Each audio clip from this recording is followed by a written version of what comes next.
70% लोगों को डिप्रेशन है और एंजाइटी है कि डिप्रेशन ख़त्म करने के या इससे ओवरकम करने के आसान तरीके क्या हैं।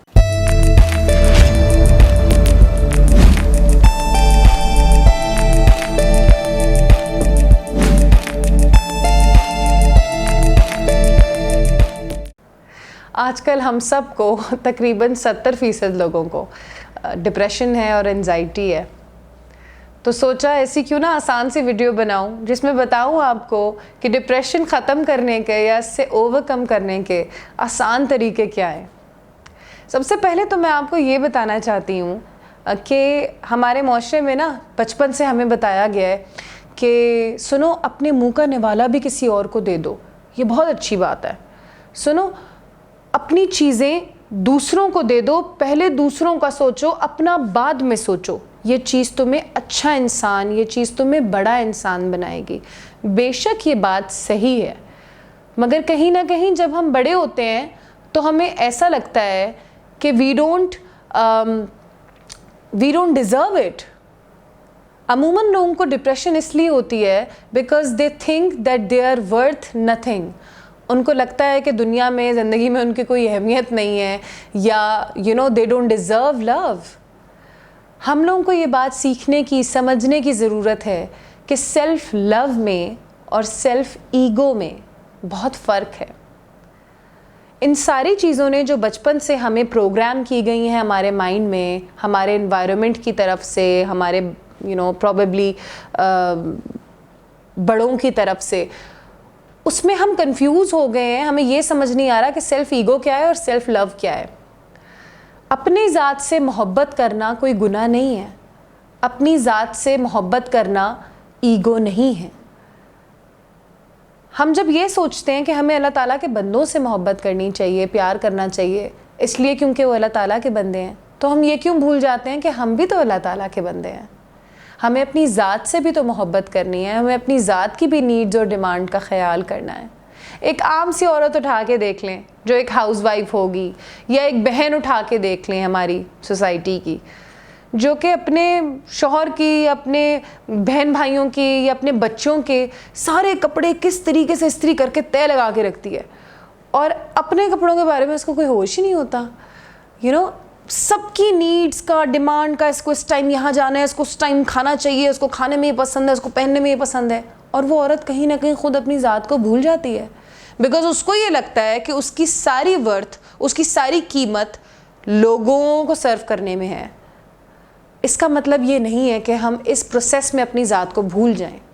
मोहब्बत रूह की ग़िज़ा है, और अगर वो ग़िज़ा आपकी ज़ात को नहीं मिलेगी तो कहीं ना कहीं आपकी रूह को भी जंग लग जाएगा और आप भी तकलीफ़ में चले जाएंगे। और जब आप इस तकलीफ़ में जाएंगे तो इसको ओवरकम करने के तरीके क्या हैं। सबसे पहले आती है मेडिटेशन, जो कि मैं बहुत सालों से कर रही हूँ, मगर कॉन्स्टेंटली और फोकस करके मैं पिछले 3 साल से कर रही हूँ। मेडिटेशन क्या है कि हम अपनी तमाम हिस्सों को बंद करके, लिंग्विस्टिक्स को बंद करके, सुकून से बैठ के एक जगह फोकस करके, जिसको हम वेस्टर्न मेडिटेशन में कहते हैं कि हम यूनिवर्स की लाइट को इमेजिन कर रहे हैं, और यूनिवर्स की लाइट हमारे अंदर एंटर हो रही है, और हम सारी नेगेटिव एनर्जीज़ को अपनी बॉडी से बाहर निकाल रहे हैं, और हम सारी पॉजिटिविटीज़ को अपने अंदर एब्जॉर्ब कर रहे हैं। वेयरएज़ इस्लाम में इस चीज़ को मुराकबा का लफ्ज़ दिया गया है। Meditation is very important because जब हम अपने सारे लिंग्विस्टिक्स, अपने सारे हिस्सों को बंद कर देते हैं तो हम अंदर की लताफत से उजागर हो जाते हैं। हमें अपनी अंदर की लताफत का पता चलता है, बिकॉज हम सारी ज़िंदगी ना यूं रहे होते हैं, इसने कर दिया, उसके साथ वो करना है, यूं करना है, ज़िंदगी में आगे जाना है। हम अंदर जाने का, अंदर झांकने का मौका नहीं मिलता। वो मौका हमें मेडिटेशन में मिलता है, और इसीलिए मेडिटेशन में कितनी ही बीमारियों का इलाज है। स्ट्रेस, टेंशन, एंजाइटी, सारी चीज़ें, blood pressure, it helps a lot. Start doing meditation. उसके बाद आती है सेल्फ फॉरगिवनेस। हमने सारी ज़िंदगी ये सुना है, लोगों को माफ़ कर दो, सबको माफ़ कर दो, अपनी ज़ात को भी माफ़ करो। हम लोगों में से कितने ऐसे लोग हैं जो ज़िंदगी में डिप्रेशन इसलिए लेके बैठ जाते हैं क्योंकि हम कहीं ना कहीं लाशऊरी तौर पे अपने आप को माफ़ ही नहीं कर पा रहे होते कि मैंने ज़िंदगी में ये कर दिया, मुझे उस वक्त ये डिसीजन लेना चाहिए था, और अगर मैं वो डिसीजन लेता तो मैं आज कहाँ होता। Forgive yourself. If you believe in God, अगर खुदा पे यकीन है तो उसकी बनाई हुई तकदीर पे भी तो यकीन रखो। अपने आप को माफ़ करना कामयाबी की राह पे चलते हुए बड़ा ज़रूरी है। और याद रखें कि जो हीलिंग होती है ना, जो ज़ख़म भरने का जो सिलसिला होता है वो एक दिन का नहीं होता, उसमें 2 साल 3 साल, किसी किसी को 4-6 साल लग जाते हैं। क्योंकि जो वूंड्स हमने, जो ज़ख़म हमने अपने आप को बचपन से लेके आज तक दिए होते हैं ना, क्योंकि अमूमन जब भी हम थेरेपी के लिए, सेशंस के लिए जाते हैं तो हमें पता चलता है कि हमारे जितने भी ट्रॉमास थे, हमारी जितनी डिप्रेशन थी, वो हमारी बचपन से मुंसलिक थे और हम सोच भी नहीं सकते ये चीज़, हमें शऊरी तौर पे ये चीज़ पता ही नहीं होती। तो वो जो ज़ख़म हम बचपन से लेके जवानी तक आए होते हैं, उनको हील करने में भी उतना ही टाइम लगता है। तो गिव योर सेल्फ टाइम। हम कहते हैं ना, ठीक है, ठीक हो जाएगी, अभी अभी पढ़ रही है, अभी ठीक हो जाएगी, अभी नई नई शादी हुई है, अभी कुछ टाइम लगेगा, बच्चे होंगे, ठीक हो जाएगी। बिल्कुल इसी तरह आप भी इंसान होते हैं, आपको भी वक्त लगता है। Just be easy on your self. फिर आती है वल्नरेबिलिटी। हम लोगों ने बचपन से ही सुना होता है कि सुनो, अपनी तकलीफ़ किसी और को नहीं बताना, घर की बातें बाहर नहीं बताते, अपनी कमज़ोरी किसी को ना बता देना। ये हमें और कमज़ोर करता है।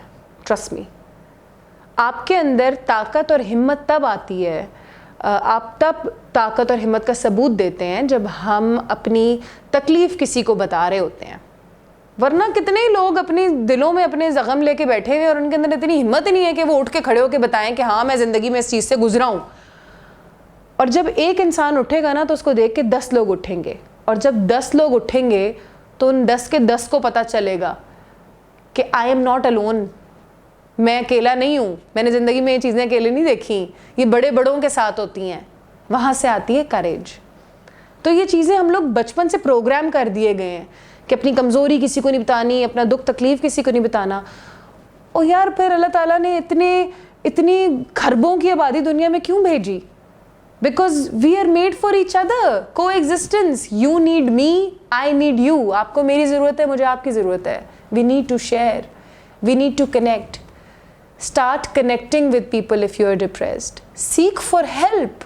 It is very important. सबसे पहली चीज़ जो आपको बताई जाती है वो ये कि start telling people around you that you are not feeling fine. ये जो पॉजिटिव हो जाएं, ज़िंदगी में पॉजिटिव सोचें।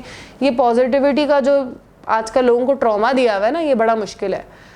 एक डिप्रेस्ड इंसान अगर पॉजिटिव सोच सकता तो वो डिप्रेस्ड ही क्यों होता? यार, तुम पॉजिटिव सोचा करो, तुम अच्छी अच्छी चीज़ें सोचा करो। अगर वो सोच सकता तो वो सुसाइड का क्यों सोच रहा होता? तो वी नीड टू अंडरस्टैंड कि वो बंदा इस वक्त जहनी तौर पे कहाँ है, उससे वहाँ जाके ही बात करो। Connect with people, seek help, and the most important thing that we do, अपने आप से हम कितनी बातें करते हैं? हम ज़ुबान से उतनी बातें नहीं करते होंगे जितनी हम अपने दिमाग में सारे दिन बातें कर रहे होते हैं, अपने आप से चलते फिरते सोच रहे होते हैं। और उस चीज़ का जितना असर होता है ना, वो ज़ुबान की हुई बातों का नहीं होता। जहन में जब अपने आप से बात कर रहे होते हैं, बी वेरी माइंडफुल। उस लम्हे में रहें कि मैं अपनी ज़ात से क्या बात कर रहा हूँ।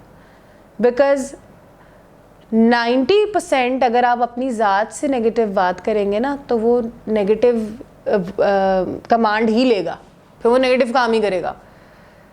Be very mindful. खाना बनाते हुए भी अमूमन मैं बड़ी चीज़ें सोच रही होती हूँ, औरतें बड़ी चीज़ें सोच रही होती हैं। बी वेरी माइंडफुल, मैं अपने आप से क्या बात कर रही हूँ। पॉजिटिव एफर्मेशंस कोशिश करें कि देना शुरू करें।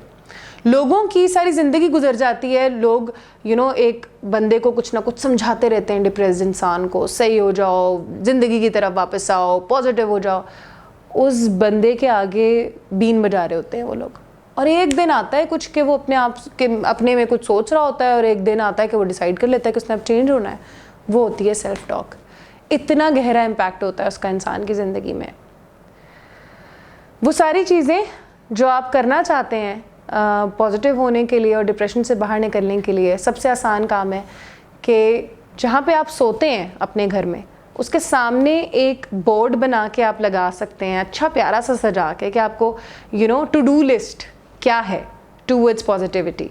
मुझे दिन में 5 ऐसे काम क्या करने हैं जो मुझे करने ही करने हैं। लाइक मुझे मेडिटेशन करनी है, I have to forgive myself, I have to love myself, I have to remember that it is not a one day process, ये एक दिन का काम नहीं होगा। I need to connect with someone, I need to talk to someone, write it down. तो जब भी आप उस चीज़ को बार बार देखें तो आपको याद आए कि मुझे दिन में ये काम करना है। I hope it helps.